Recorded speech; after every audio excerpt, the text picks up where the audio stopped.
All right, we got a new chapter of One Piece. This one is called A Woman's Secret.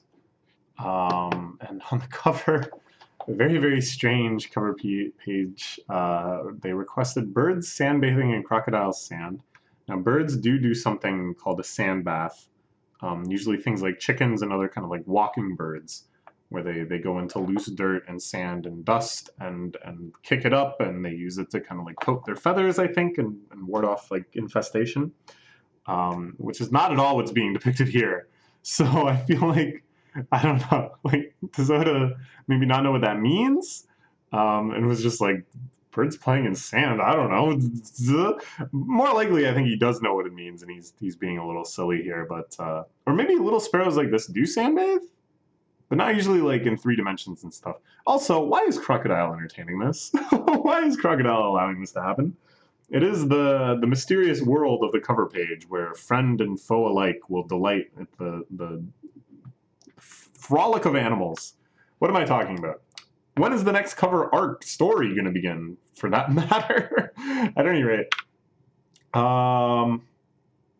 Zoro cut down this asshole that was chasing the little girl that can't stop laughing and one of the courtesans that was protecting her. He did this while being watched by the guy that was blocking the gate.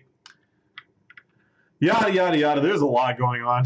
you can remember the details of this little plotline, I'm sure. But basically, Zoro wants this guy's weapons. He wants to use this guy's stash of legendary samurai swords in order to arm the rebellion for the gigantic war against Kaido that's going to be taking place in like 9 days in story time and probably about 100 chapters. I'm going to guess maybe 62 chapters real time, if you follow me. Anyways. So yeah, Zoro cuts him the F down. Not when the big battle's so soon. He's a little concerned about his wounds. Oh, he's more than a little concerned. He's actually going down. And Big Bridge Man just kind of leaving him. Not willing to finish him off, not willing to, cut him when he's down. But definitely with like some satisfaction of like, okay, well, that guy's not going to be bothering me anymore. But I don't know. I mean, Zoro took it pretty bad. He got fully impaled, like right here, which, especially if you're swinging swords around all the time, is kind of an important area of your body. But he's definitely been through worse. It's been almost cut in half and been okay eventually.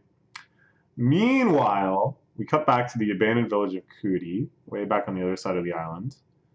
And here we have Sir Dogstorm, the Beast, and a character of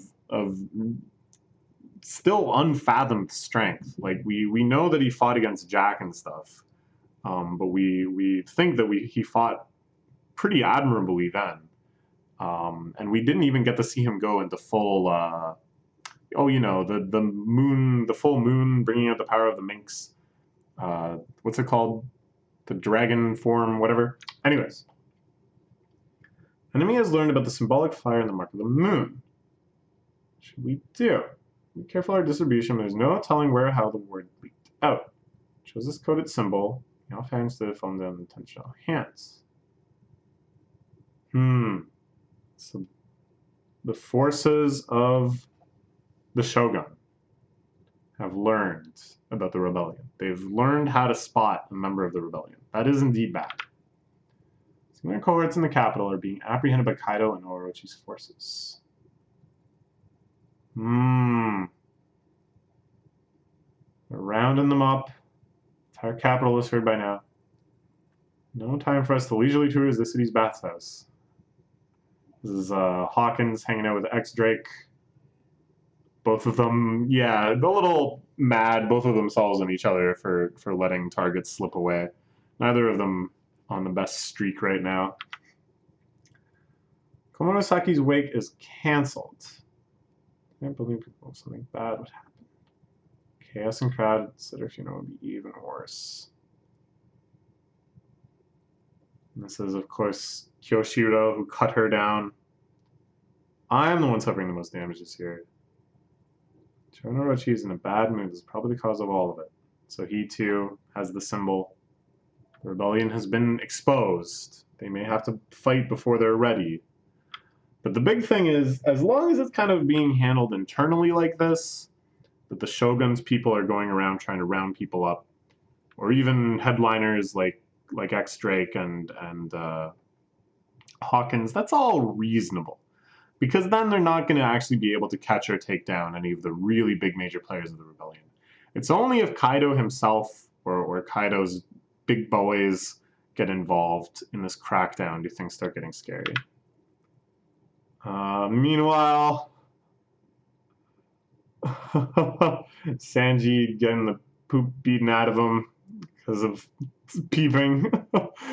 They're all trying to figure out what the heck happened, how the secrets got spilled out. Could it be Beepo, the little bear, and his friends?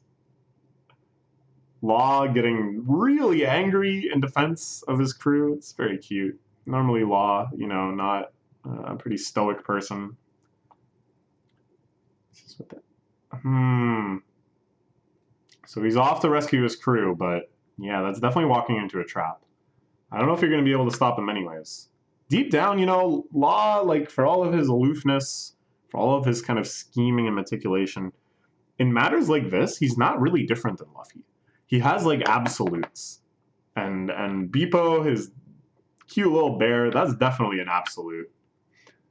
Eliminate the ones who were captured. Silence them for good. Shinobu is heartless. The common way of things in the ninja world. We're not playing a game here. Waiting for this moment for 20 years. If we fail this time, we'll never have another chance. We understand your frustration. With the help of those people whose goals miraculously align with our own, we will never be able to fulfill Lord Odin's hopes. It's a good point, too. They've got a lot of skin in this game. But for Law's crew, and to some extent the Straw Hats, and a lot of their other allies, it isn't actually a matter of complete life or death. Like, they could just leave. They could have just never shown up in the first place, and they can also just leave. What they want is a shot to take down Kaido, right? That's what Law's been scheming for this whole time.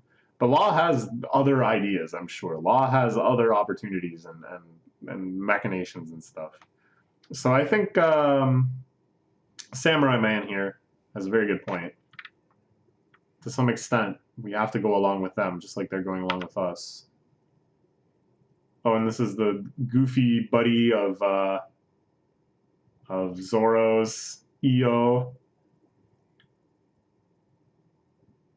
Or he says EO all the time.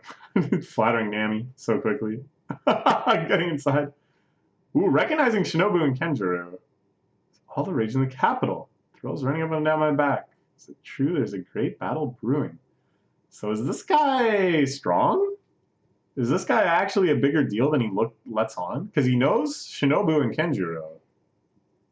Which means that he must be affiliated with them back before their 20 years of hiding and stuff, right? So, like, he must be some sort of big deal, even though he looks so goofy. So this is actually the other side of this leaking. This is actually the very good side of this leaking, is the people they didn't even know to recruit, people that they probably just assumed were dead, are now happily volunteering themselves. Okay, now we cut back to Zoro's story. One Piece is crazy, man. I don't know how Oda does it. It's just all over the place. He wakes up in pain, being attended to by the courtesan. Oh, yeah, he wakes up looking for his swords. Of course, just as always. The second he's at all conscious, he recognizes when he's unarmed. Do you think the guy, the big sword hoarding man, took his other blades while he was passed out? That seems rude, but I don't know if it's that unlikely. Saving your lives. This is another scene. The snowy village out by the graveyard. The samurai almost on the brink of death at one point, being attended by this woman that he had helped earlier. This all feels very classic samurai stuff. I just love Oda's the excitement that you know that Oda has whenever he's able to pay homage to all these great genre stories that he's read and enjoyed in the past, and their tropes and stuff. It's just perfect. And the fact that Zoro is getting to have all of these samurai adventures is just so lovely, you know? Because he's Sword. He is Sword. He is the being of Sword. Terrible in the process. I just don't know how to express my regret.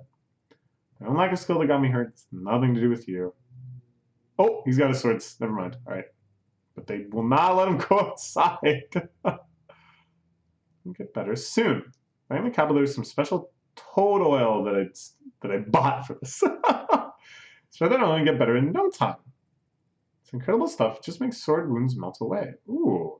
All right, this is intriguing. This could be another relevant plot point, of course, for the battles ahead. Everyone in Wano, all the Wano origin people, no matter what side they're on, are definitely swordy guys, right? Toad oil. Yukimaru. Yukimaru on Banner's Bridge is a well-known figure in the city. Do not know where he normally lives. So that's, of course, the guy Zoro is fighting. Warrior monk who appears when anyone tries to cross that bridge carrying weapons. Grim research chasing me. Earn the wrath of the Shogun of Wano. We cannot return to the capital. Orochi. Orochi. Otoko. Oh yeah, because Otoko is man, right? So yeah, that's pretty funny. Zoro doesn't find it funny. I like Zoro just chugging back the sake here too. Oh, classic. Be overseas, but you dress like a samurai of Wano. Like no good. No. That's something that must remain a secret. And for my older brother, we were separated 20 years ago. Ah. So this. I thought it was Komurasaki. A lot of people thought it was Komurasaki. For a while, people thought it was going to be the Shogun himself. But and obviously it didn't end up being the case. Then a lot of people were like, oh, it's Komurasaki. But then she died. And it looks like she's like dead. I thought that might be a fake out too. But no, she seems dead.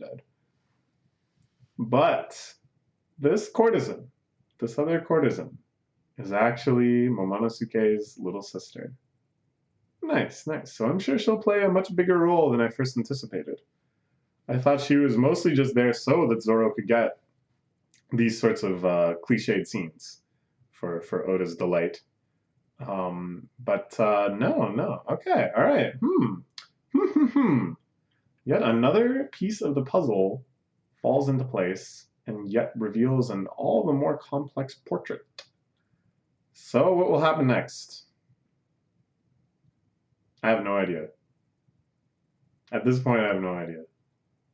The story just has so many elements, can go in so many directions. We just gotta see. We just gotta wait and see. So it looks like there's a little bit of a hiatus because this chapter came out like near the end of March, and it's looking like next chapter not until April 14th. So probably not until next week. We will we'll have to wait to see that, but we'll look forward to it. It's One Piece, man. It's that's just the name of the game sometimes. Just be thankful you're not a Hunter x Hunter reader or a Berserk reader or something like that. 2-week break is nothing. You can do that standing on your head. Okay, that's all for now. Bye-bye.